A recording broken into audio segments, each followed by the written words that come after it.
Hey guys, Lawrence DeMonico here.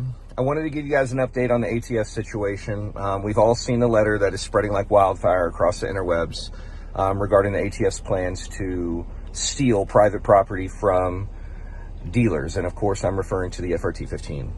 Although I cannot yet authenticate this letter that's allegedly being circulated by the ATF, I can tell you that we've received word from one dealer in Illinois late yesterday afternoon stating that the ATF had paid them a visit, hand-delivered them a cease and desist, and then quote-unquote had taken FRT 15s from them. I've yet to actually speak to anyone at this dealer, so I have zero details to share. I don't know anything about that. I'm trying to make contact, but right now I'm jumping through hoops to deal with, the issue. I don't know if the dealer just voluntarily, handed over the triggers, or if the ATF came in hard and, seized them. I don't have that information yet. Now, while Rare Breed Triggers already has, a tremendous amount of experience dealing with what I'm going to call the ATF's, corrupt and dirty practices, I will tell you that my jaw is absolutely on the floor in complete disbelief that they are choosing to take action based on an illegitimate examination and report that was conducted by David Smith and then approved by Earl Griffith at the ATF Tech Branch. The report is chock full of easily provable falsehoods and what I'm going to say are just outright lies. And each of these have been pointed out and testified to under oath in federal court. Now, I'm going to make a very interesting point that I want you guys to take away and hear this. The DOJ and ATF refused to allow David Smith, the guy that performed the exam and then created the report on the FRT 15. The DOJ and ATF refused to allow him to take the stand and testify under oath to the accuracy of his report. Why would they do that? Like, why on earth would you do that? He's a government employee. Why would you refuse to and prevent him from taking the stand to testify to the accuracy of his report? I can only think of one reason why you'd do that, and that's maybe if the report wasn't accurate. Now, I've got an even more significant point that I want to make, and it's another big one to take away. Brian Lutke, he is one of the expert witnesses in this case. He's a former ATF special agent, and he actually trained David Smith at the ATF Academy. Now, Brian Lutke took the stand and testified under oath that if Mr. Smith were to take the stand and testify to the accuracy of his report, that he would be committing perjury. He said that under oath on the stand, that David Smith would be committing perjury if he testified to the accuracy of his report. So maybe that's why they refused to allow him to take the stand. Now, while on the stand under oath, Brian Lutke also stated that one of the biggest problems with this exam and report is that any future action taken by any agency across the country would be based on that report. They would hinge on the accuracy of that report. So think about that for a minute. All actions being taken are based on an illegitimate exam and a falsified report. Now, I'm going to give you guys just one. I mean, the exam and report are just chock full of trash, but I'm going to give you an example of one.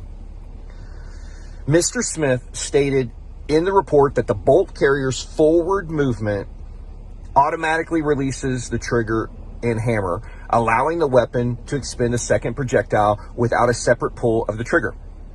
Now, this is completely inaccurate and entirely untrue, and he, in my opinion, intentionally and maliciously left out a very important step that actually makes the FRT 15 a semi-automatic trigger. So what step did he leave out? Let's talk about that. When the carrier comes forward and strikes the locking bar, the trigger is unlocked. Only after the trigger is unlocked can it be functioned. And of course, functioning the trigger to the rear is what releases the hammer. It's very clear. It's very simple. He's intentionally trying to mischaracterize the truth. And how do I know that this wasn't a mistake or an accident on Mr. Smith's part? Well, as most of you already know, we've got an animated video posted on our homepage that clearly demonstrates exactly how the FRT-15 functions. It's plain, it's simple, and it can't be misunderstood, especially by someone that examines firearms as a profession for the ATF. He can't misunderstand that. Heck, did he even bother to function test the FRT-15 uninstalled or installed in an AR-15? It takes less than a second to manually push the locking bar forward with your thumb.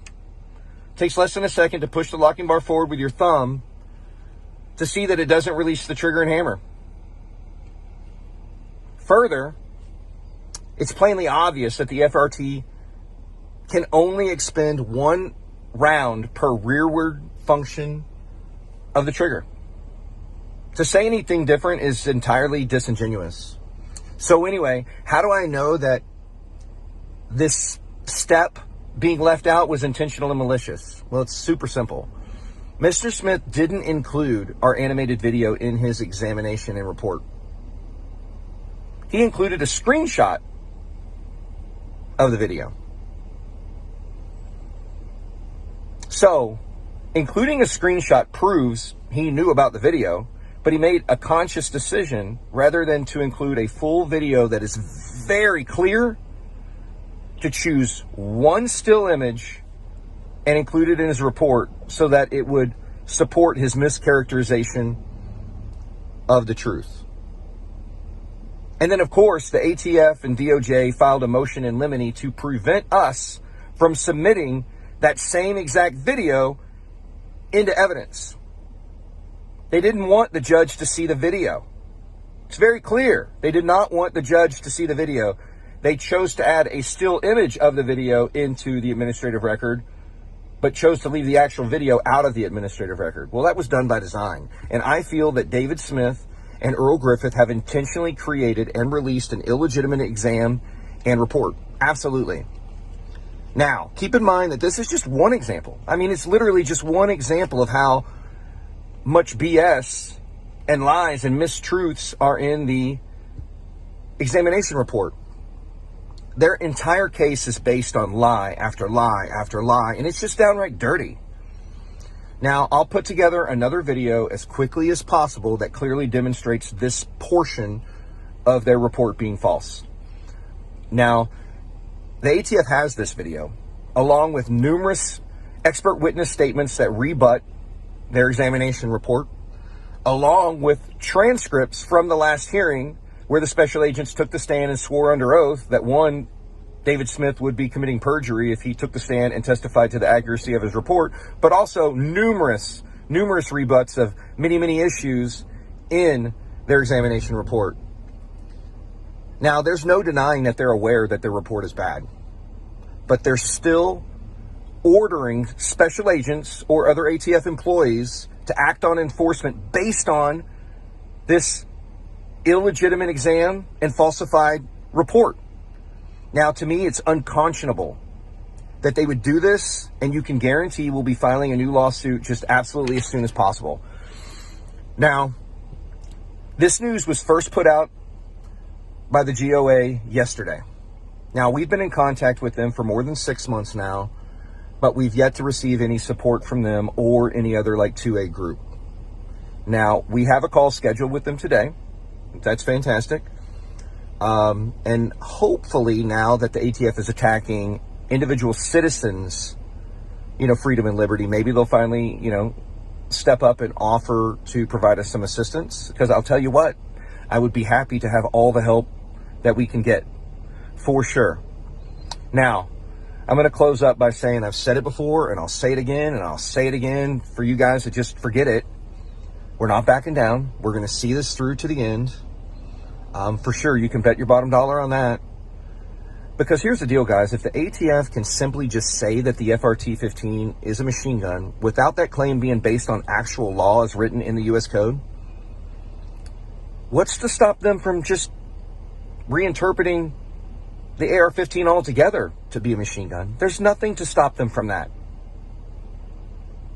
At some point, you've got to draw a line and say no. Like, you're wrong and this isn't okay, and fight the fight. So basically, guys, I appreciate everyone's help and everyone's support, but we need to stand together on this or we'll all lose our rights together. It's going to be one or the other. All right, guys, take care, and I'll keep you guys posted with another update here soon.